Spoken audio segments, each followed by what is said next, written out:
राजनीति, जी हाँ, यह एक शब्द मात्र नहीं है बल्कि पूरे विश्व में आज के समय श्रेष्ठता का परिचायक है। यह एक शब्द क्षमता का पैमाना है जो शक्ति का केंद्र बिंदु है। भारतीय राजनीति के विषय पर बात करें तो अक्सर राम राज्य की कल्पना की चर्चा होती है, क्योंकि राजनीति की श्रेष्ठता को भगवान श्री राम ने ही प्रतिपादित किया था, जिसके मुताबिक जनता ने सामाजिक और आर्थिक स्तर या सरल भाषा में कहें तो सार्वजनिक जीवन को ऊंचा करना ही वास्तव में श्रेष्ठ राजनीति है।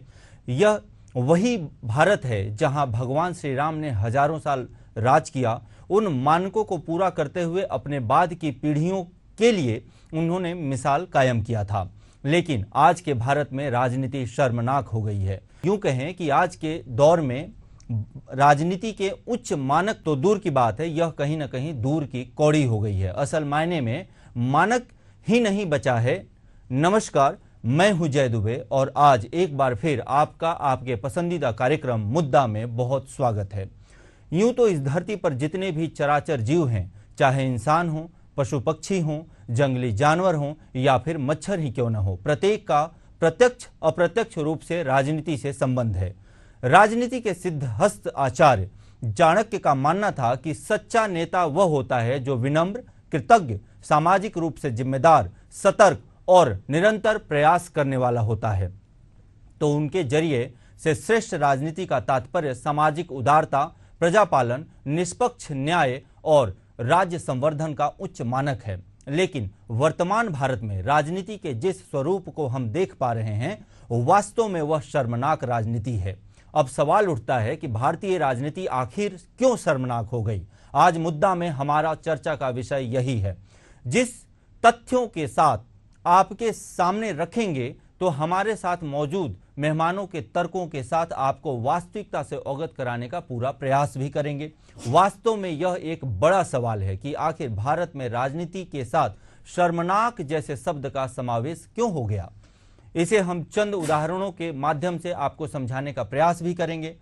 सबसे पहले चलते हैं पश्चिम बंगाल, जहां हालिया दौर में एक डॉक्टर के साथ हॉस्पिटल के भीतर गैंगरेप हुआ और उसकी निर्ममता से हत्या कर दी गई। पहले तो कॉलेज प्रबंधन ने इस मामले को सुसाइडल बताने का प्रयास किया, फिर प्रिंसिपल को बचाने की कोशिश हुई। इसके बाद रेप और हत्या के इस संगीन अपराध के साक्ष्य को मिटाने की कोशिशों ने ममता राज पर निर्ममता का लांछन लगा दिया, जिसकी वजह से इस पूरे मामले पर होने वाली राजनीति को शर्मनाक करार दे दिया गया।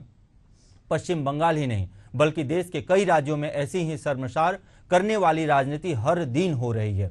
भारत में कई अवसर आए हैं जब राजनेता और राजनीतिक पार्टियों ने खुद के स्वार्थ को महत्व देते हुए देश की जनता, देश के कानून, देश के संविधान, संस्कृति और सभ्यता के साथ ही नैतिक मूल्यों को भी कुचलने का परहेज नहीं किया है। बात इंदिरा गांधी शासन के दौरान इमरजेंसी की हो, राजीव गांधी शासन के दौरान सुप्रीम कोर्ट के फैसले के बावजूद ट्रिपल तलाक मामले का हो या फिर केरल में 200 से ज्यादा युवकों को बॉर्डर पार कराकर उनके शोषण की हो। शर्मनाक राजनीति का मामला यही नहीं थमता। इसके बाद भी कई ऐसे उदाहरण हैं जिसमें दिल्ली के केजरीवाल सरकार का नाम प्रमुखता से सामने आता है। तो भाजपा के बृजभूषण सिंह, जिन्हें राष्ट्रीय कुश्ती संघ के अध्यक्ष का दायित्व सौंपा गया था, उन पर यौन शोषण का गंभीर आरोप राष्ट्रीय स्तर के महिला खिलाड़ियों ने लगाया था। छत्तीसगढ़ में भूपेश बघेल सरकार के कार्यकाल के दौरान भी लोकतंत्र को ताक में रखकर राजनीति रोटी सेकी गई। देश में पूर्वांचल के मणिपुर में महिलाओं के साथ जैसा अत्याचार हुआ, उसके बावजूद मौजूदा सरकार और पुलिस ने तत्परता नहीं दिखाई। इन तमाम मामलों को उल्लेखित करते हुए पीछे राजनीतिक मंशा और स्वार्थ को बताने का प्रयास किया है। देश के सबसे ज्यादा शर्मनाक स्थिति यह है कि जनता ने जिसे अपने प्रतिनिधि के तौर पर चुनकर लोकतंत्र के मंदिरों की दहलीज चढ़ाने के काबिल बनाया है, यौन शोषण, दुराचार सहित समाज को शर्मसार करने वाली हरकतों में इनकी संलिप्तता बहुत अधिक हद तक पाई गई है। चुनाव सुधार के लिए काम करने वाली संस्था एसोसिएशन फॉर डेमोक्रेटिक रिफॉर्म के नेताओं के हलफनामे का विश्लेषण करने के बाद इस तथ्य का खुलासा किया, जिसके मुताबिक देश के 151 सांसदों, विधायकों और पर महिलाओं से संबंधित अपराध के संगीन मामले चल रहे हैं। इसमें भी पश्चिम बंगाल पहले स्थान पर है। इसमें सबसे ज्यादा चौंकाने वाली बात यह है कि सर्वाधिक मामले भाजपा नेताओं के खिलाफ हैं और कांग्रेस नेता इस मामले में दूसरे पायदान पर है। सवाल उठता है कि क्या यह शर्मनाक राजनीति का हिस्सा नहीं है? इस विषय पर हमारे साथ मौजूद प्रबुद्ध जनों की क्या राय है और ऐसी कौन सी घटनाएं हैं जब राजनीति शर्मसार हुई है? आइए हम चर्चा करते हैं मेहमानों से। आज इस मुद्दा पर चर्चा के लिए हमारे साथ गिरीश पंकज जी हैं, जो प्रख्यात साहित्यकार हैं। साथ में गिरीश शंकर जी एक बहुत बड़े व्यंगकार भी हैं, पत्रकारिता जगत के बहुत बड़े हस्ताक्षर हैं। और साथ में हमारे साथ जुड़े हैं वरिष्ठ पत्रकार डॉक्टर शिशिर उपाध्याय जी, जो कि मध्य प्रदेश के पत्रकारिता जगत के सबसे बड़े हस्ताक्षर के नामों में से एक हैं। साथ में साहित्यकार भी हैं और एक ख्याति प्राप्त वक्ता भी हैं। और हमारे साथ एशियन न्यूज के प्रधान संपादक मौजूद हैं।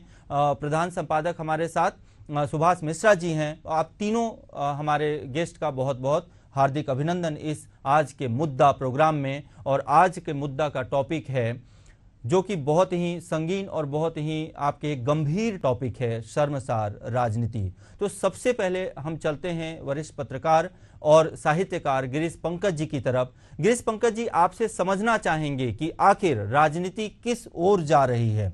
क्या राम राज्य से शुरू हुई पहल, राम राज्य की राजनीति से शुरू हुई पहल, आज की स्थिति में हम किस मुकाम पर कहां खड़े हैं, किस ओर देश जा रहा है, लोकतंत्र किस ओर जा रहा है और राजनेता कहां पहुंच चुके हैं?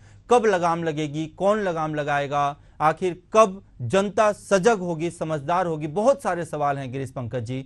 पहले शुरुआत करते हैं कि आखिर इसका अगला कदम क्या हो सकता है? शर्मसार राजनीति कैसे रुक सकती है? बहुत सुंदर विषय प्रवर्तन हुआ, सुनकर के मैं अभिभूत हूँ कि इतना अच्छा चिंतन सामने आ रहा है। दरअसल बातें तो बहुत अच्छी होती हैं, हम पूरा देश राजनीति के पतन को लेकर के चिंतित है। और मजे की बात यह है कि जो पतित लोग हैं वो भी इस बात को कहते हैं कि राजनीति कितनी पतित होती जा रही है। ये सबसे बड़ा प्रहसन इस समय का है कि जो भ्रष्ट है वही खुद ये कह रहा है कि देखिए कितना भ्रष्टाचार फैला हुआ है और पीछे के रास्ते से भ्रष्टाचार में संलिप्त रहता है। तो दुर्भाग्य यह है कि हमारे समय का जो कथनी करनी का अंतर है वह खत्म होता जा रहा है और जो हमारे खलनायक हैं वो ही नायक बनकर के पूरे परिदृश्य में उभर रहे हैं। और जिन पर हमने यकीन किया था कि ये राजनीति में शुचिता लाएंगे और देश को आगे ले जाने की कोशिश करेंगे, दरअसल वही धीरे धीरे माफिया में तब्दील होते जा रहे हैं। इसमें मुझे लगता है जब तक राजनीति में आने वाले लोग सच्चे मन से नहीं आएंगे, ईमानदार नहीं आएंगे, साधक किस्म के लोग नहीं आएंगे, तब तक राजनीति में माफिया पनपता रहेगा। और जिस अरस्तु ने राजनीति को विज्ञान का दर्जा दिया, जिस राजनीति के साथ महात्मा गांधी ने इस देश में लोकतंत्र के लिए लड़ाई लड़ी, आजादी के लिए लड़ाई लड़ी और आजादी के बाद हमारे संविधान निर्माता अम्बेडकर और तमाम लोगों ने एक बेहतर राजनीतिक परिदृश्य बनाने की कोशिश की, तो दुर्भाग्य से वह सब पिछले 78 सालों में हम धीरे धीरे से स्खलित होते हुए देख रहे हैं। तो मेरा कहना सिर्फ यही है कि अगर राजनीति में अच्छे लोग आए, ईमानदार लोग आए, साधक किस्म के लोग आए, तभी इस देश का भला हो सकता है। नहीं तो धीरे धीरे राजनीति माफिया के हाथ में चली जाती रहेगी। आपने कुछ नाम अभी पहले गिनाए, दुर्भाग्य से इस देश में ज्यादातर किसी पार्टी का नाम क्या लें, हम भाजपा का नाम लेंगे तो वहां भी लोग अपराधी दिखाई देते हैं, कांग्रेस का नाम लेंगे तो वहां भी दिखाई देते हैं। तो नाम लेने से कुछ नहीं होता। हर दल में ज्यादातर गुंडों की भर्ती हो रही है, गुंडे छा रहे हैं और अच्छे लोग किनारे हो रहे हैं। तो जब तक अच्छे लोग हमारे राजनीति के केंद्र में नहीं आएंगे तब तक राजनीति ऐसे ही प्रतीत हो रहेगी और बड़ी कूटनीति के साथ लोग राज करते रहेंगे और हम सब लोग असहाय होकर के उस परिदृश्य को देखते रह जाएंगे, ऐसा मैं सोचता हूँ। गिरीश जी, एक और बड़ा सवाल उठता है आपकी ही बातों से। देखिए, सवाल यह है गिरीश जी, आप एक बहुत प्रबुद्ध व्यक्तित्व के धनी व्यक्ति हैं। आपसे समझना चाहूंगा, आपके शब्दों के माध्यम से समझना चाहूंगा गिरीश जी, कि आखिर राजनीति सेवा का हमेशा से विषय रहा है। राजनीति में लोग सेवा के नाम से आते हैं कि मैं प्रजातंत्र की सेवा करूंगा। आज के समय पे राजनीति महत्वाकांक्षा का और भोग का विषय रह गया है। आखिर यह मानसिकता कब बदलेगी? कौन बदलेगा? लोकतंत्र कब जागेगा? समाज कब जागेगा? कौन पहल करेगा गिरीश जी?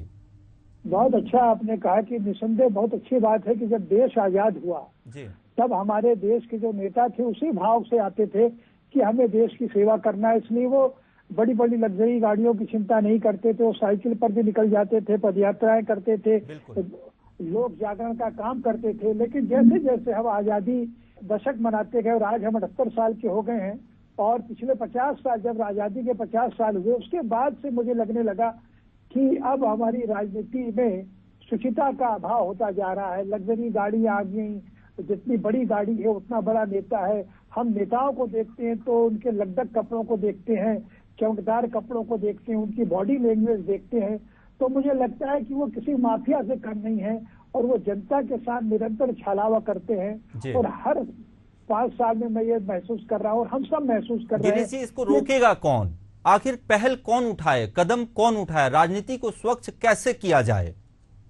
ये बहुत जरूरी है कि प्रारंभ काल से हमारे पाठ्य पुस्तकों में बच्चों को ये पढ़ाया जाना चाहिए कि राजनीति सेवा का जरिया है।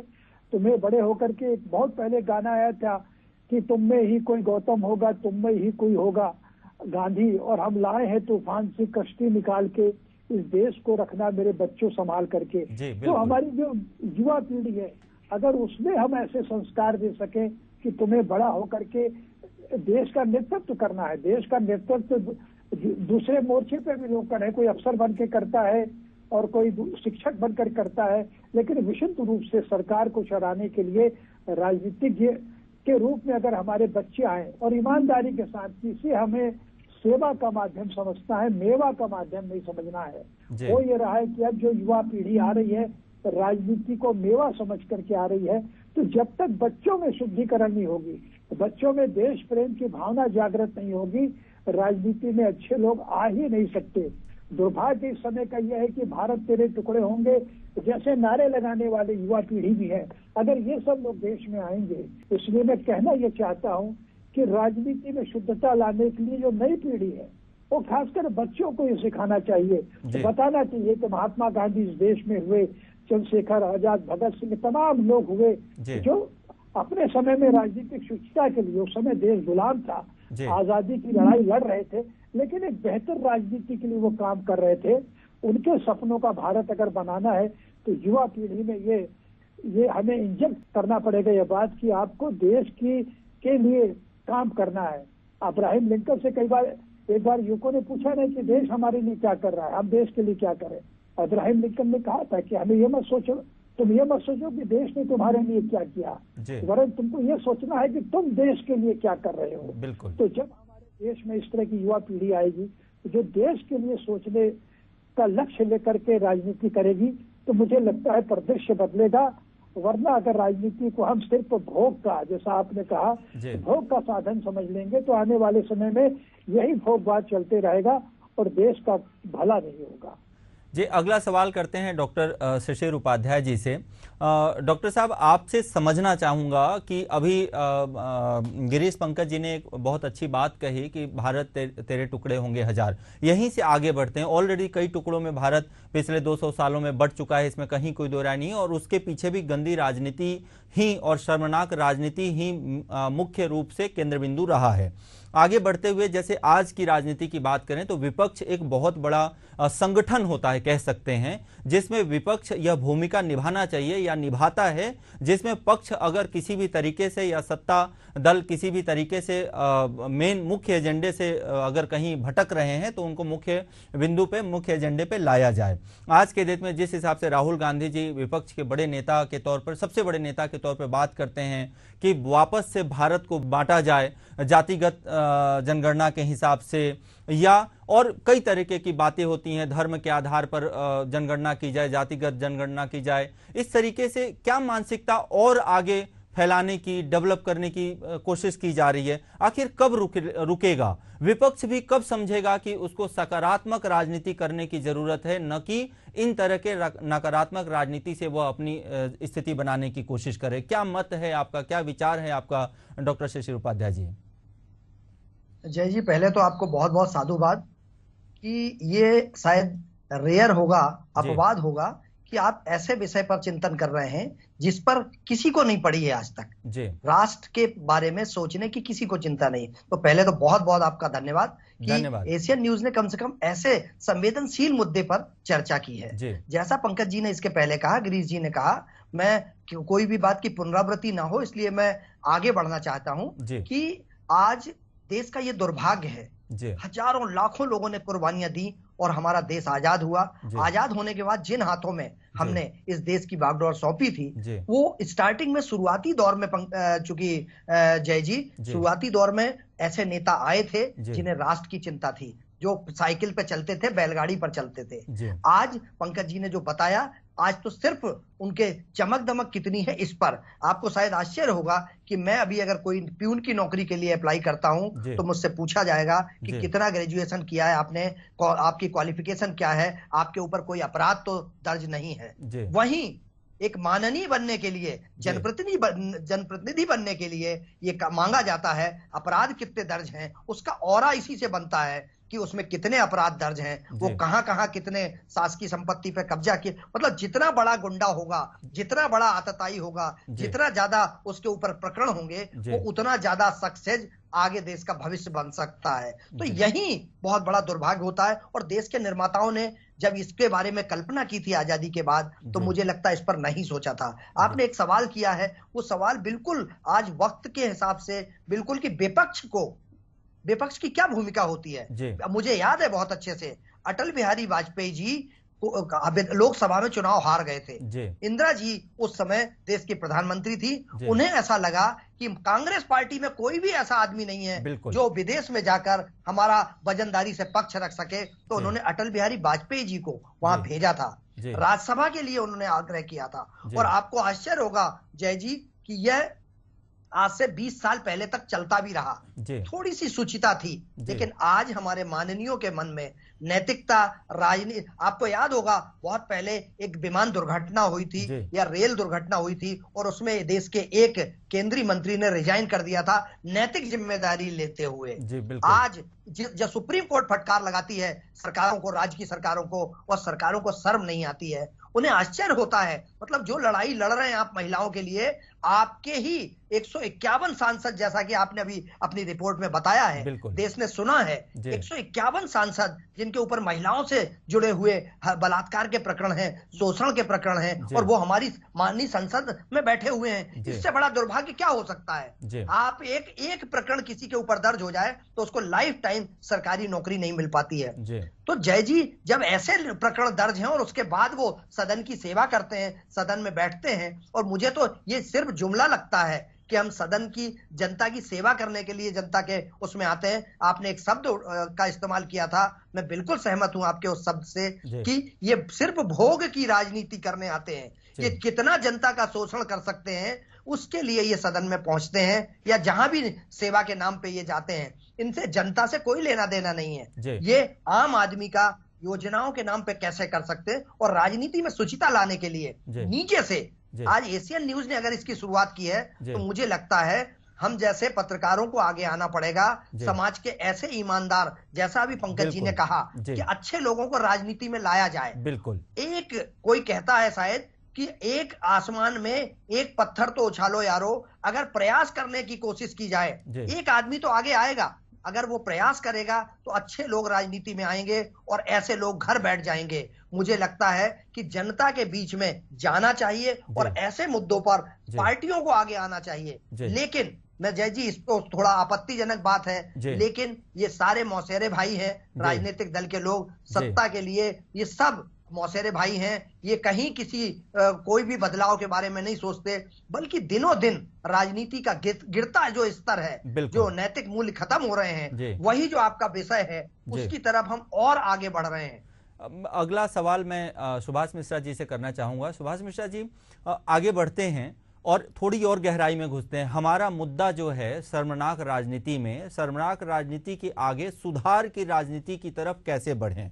हमारा आज का जो बहुत गंभीर विषय है, गंभीर मुद्दा है, वो सिर्फ यह है कि देश को, राज्य को किस तरह से समाज में मैसेज दिया जाए कि सुधारात्मक राजनीति कैसे अपनाई जाए। अभी अभी हम विपक्ष की भूमिका की बात कर रहे थे। विपक्ष ने मिलकर एक महागठबंधन बनाया। उस महागठबंधन के पटल से कभी भी कहीं भी एक सकारात्मक राजनीति की बात नहीं की गई, सुरक्षात्मक राजनीति की बात नहीं की गई। उस गठबंधन के पटल से कहीं भी यह नहीं कहा गया सुभाष जी कि पश्चिमी देश की जहां हम बात करते हैं, संस्कृति सभ्यता की बात करते हैं, विकास की बात करते हैं और सुरक्षा की बात करते हैं कि कितना सुरक्षित है पश्चिमी देश में कई देश, महिलाओं का विषय हो, बालकों का विषय हो, बच्चियों का विषय हो, कोई भी विषय हो, किसी ने भी उस पटल से यह नहीं कहा कि अगर हम सरकार में आते हैं तो हमारी सरकार हमारी देश की जनता के लिए इन इन विषयों पर सकारात्मक राजनीति करते हुए कदम उठाएगी। सबने रेवड़ियां बांटने की कोशिश की या किसी न किसी तरह से भोग विलासता में कैसे हम सत्तासीन हो जाएं, इसकी कहीं ना कहीं मुख्य रूप से कोशिश की गई। सुभाष जी, आपसे सवाल है कि आप पुरानी बातों का हम भूल जाते हैं, अब उन पुरानी बातों को बात करने का कोई मतलब नहीं है। आखिर आपके मुख से मैं समझना चाहता हूं, देश समझना चाहता है कि सुधारात्मक राजनीति की रवैया कैसे अपनाई जाए, कैसे बढ़े हम उस दिशा में, सरकार क्या कदम उठाए, जनता क्या कदम उठाए कि राज्य के विषय में, समाज के विषय में सोचने वाले नेता, राजनेता आगे आए, अपना कदम बढ़ाएं और भोग विलासता से दूर हो, मोह लोभ मद मत्सर से दूर होकर देश की सेवा, समाज की सेवा, जनता की सेवा, लोकतंत्र की सेवा के लिए आगे बढ़े। सुभाष जी। जय, देखो दरअसल ये बात बहुत आदर्श की बात करना बहुत आसान है जी। जब राजनीतिक दल जानते हैं कि चुनाव कितना महंगा है जी। हम कहते हैं राजनीति में अच्छे लोग आना चाहिए। कैसे अच्छा आदमी आएगा, कहां से पैसा लाएगा चुनाव लड़ने के लिए? चुनाव में चुनाव आयोग ने व्यय सीमा तय की है, उस व्यय सीमा से कई गुना ज्यादा पैसा हम पत्रकार हैं, हम बुद्धिजीवी, हम जानते हैं कि कई गुना ज्यादा पैसा खर्च होता है। दूसरा, हम कहते हैं कि धर्म जाति से ऊपर उठकर देश की सेवा होनी चाहिए। हम टिकट बांटते हैं तो देखते हैं कि कौन से धर्म का बाहुल है, किस जाति का बाहुल है। हम टिकट बांटते समय, अब तो चुनाव आयोग ने यह भी किया है कि आप अपना जो फॉर्म भरोगे उसमें अपने अपराध की भी जानकारी दोगे, संपत्ति की सारी जानकारी एकत्र हुई। अभी आपने जो बताया 151 जो लोग थे उसमें सांसद और विधायक हैं, ये जानकारी वो फॉर्म से निकली। तो क्या राजनीतिक दलों को नहीं मालूम था कि ये लोग इस अपराध में लिप्त हैं, और वो भी महिलाओं के साथ के अपराध में? हम आंकड़े देखते हैं कि 40% अपराधी जो हैं वो पृष्ठभूमि के इस समय हमारे देश में, हमारी विधानसभा लोकसभा में 93 में ओरा समिति की रिपोर्ट आई और 2002 में संविधान के कामकाज को लेकर राष्ट्रीय आयोग बना। हम 2009 में आंकड़े देखते हैं तो 162 आपराधिक पृष्ठभूमि के लोग थे। 2014 में आते हैं तो 185 थे, 2019 में आते हैं तो 233 थे। तो आपराधिक मामले जो हैं वो लगातार बढ़ रहे हैं। दूसरी तरफ चुनाव आयोग ने अयोग्य घोषित करने के लिए बहुत सारी चीजें तय की, पर उसके भी रास्ते लोगों ने निकाल लिए। अभी ये नहीं कह सकते आपकी नेता की हमको वित्तीय स्थिति नहीं मालूम है, कि उसकी शैक्षणिक स्थिति नहीं मालूम है, उसकी आपराधिक स्थिति नहीं मालूम है। जैसे अब तक डॉक्टर शिरीष उपाध्याय कह रहे थे, शिशिर कह रहे थे कि भाई जो जितना बड़ा अपराधी आप उसको टिकट दे रहे हो। तो राजनीतिक दल अगर अच्छे लोगों को टिकट नहीं देंगे, वे अगर हम झूठ बोलते हैं, दरअसल हमारे यहाँ पूरा मामला यह है कि हम कदम कदम पे झूठ बोलते हैं और झूठ बोलने वालों का हम महिमा मंडन करते हैं। नेता भाषण देता है कि यूं तुम्हें देश का निर्माण करना है। क्यों करना है? क्योंकि हमने देश को नाश कर दिया है। तो युवक कहां से निर्माण करेगा? बिल्कुल भाई, चुनाव लड़ने में आप हर जगह कहते हैं अच्छे लोगों को आना चाहिए। कोई अच्छा आदमी कब आएगा, उसको आने की प्रक्रिया क्या होगी? तो प्रक्रिया ये होगी कि जो राजनीतिक दल हैं वो अच्छे लोगों का चयन करेंगे, वह सीमा एकदम कम होगी, टीवी पे डिबेट होगा, केवल कोई खर्चा नहीं होगा, कोई चुनाव के समय कोई साड़ी, कोई मुर्गा बकरा दारू नहीं बटेगी। बिल्कुल। तो लोग उस तरह से आएंगे। हम ये सोचें कि नहीं साहब रामराज आएगा, तो रामराज ऐसे नहीं आने का। तो और ये जो दूसरी तरफ आप कह रहे हैं कि साहब विपक्ष ऐसा क्यों नहीं सोच रहा, देखिए आप जब धर्म की राजनीति करोगे तो दूसरा जाति की राजनीति करेगा। आप जो है लोगों को धर्म का झंडा लेके चलोगे तो कोई कहेगा साहब इसकी काट क्या है। उन्होंने कहा यार धर्म से जाति जो है, जातिगत अस्मिता बहुत बड़ी होती है। तो विपक्ष ने कहा कि चलो जातिगत गणना कर लो। सर, कोई विपक्ष सुशासन या सेवा का राजनीति क्यों नहीं करना चाहता? वो ऐसा क्यों नहीं कह रहा कि हम आएंगे तो हम सुशासन करेंगे, विकास करेंगे, सेवा करेंगे? नहीं जाए, ऐसा नहीं है जी। सारे के घोषणा पत्र पढ़ो, लगता है रामराज तो उसी से आ जाएगा जी। सारी जो घोषणा पत्र होते हैं वो सब यही कहते हैं, पर मैंने कहा कि कथनी करनी में जमीन आसमान का अंतर है। असली में कहने के लिए जो घोषणा पत्र है वो तो बहुत अच्छा है, सब कह रहे हैं सुशासन की बात करेंगे, गरीब की बात करेंगे, इसकी बात करेंगे, हम धर्मनिरपेक्षता की बात करेंगे, संविधान की बात करेंगे, पर जैसे ही मौका मिलेगा तो हम वो करेंगे जो हमको अच्छा लगता है। राजनीति अब सेवा का नहीं, कमाई का जरिया है, ये इन्वेस्टमेंट है। अब इसमें कोई व्यक्ति इन्वेस्ट करता है, कोई कारपोरेट इन्वेस्ट करता है, कोई व्यापारी इन्वेस्ट करता है और वो दांव लगाता है। और ये दांव है, हरिशंकर परसाई की कल जयंती, उन्होंने बहुत पहले लिखा था कि हमारे लोकतंत्र की यह ट्रेजेडी और कॉमेडी है कि कई लोग जिन्हें आजीवन जेल खाने में रहना चाहिए, वे जिंदगी भर संसद या विधानसभा में बैठते हैं। ये मतलब ये हकीकत है। तो हम बात करें जरूर कि राजनीति जो है वो शर्मसार राजनीति क्या है, तो अभी हम बात कर रहे हैं कि शर्मसार किससे होता आदमी।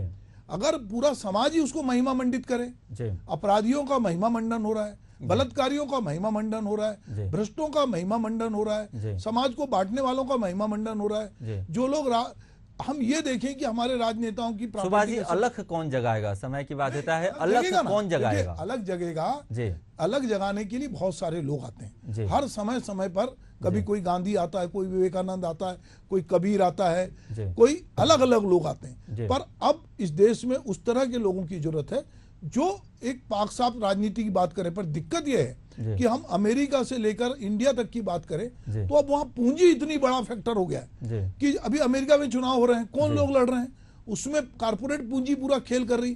तो पूरी दुनिया में इस समय ये बहुत बचकानी बात होगी कि साहब अच्छे लोग आ जाएं। अरे भाई, उसके पीछे जो पूंजी जिनके लाभ हैं, बड़े बड़े कारपोरेट, बड़े बड़े घराने, वो उन पे दांव लगाते हैं।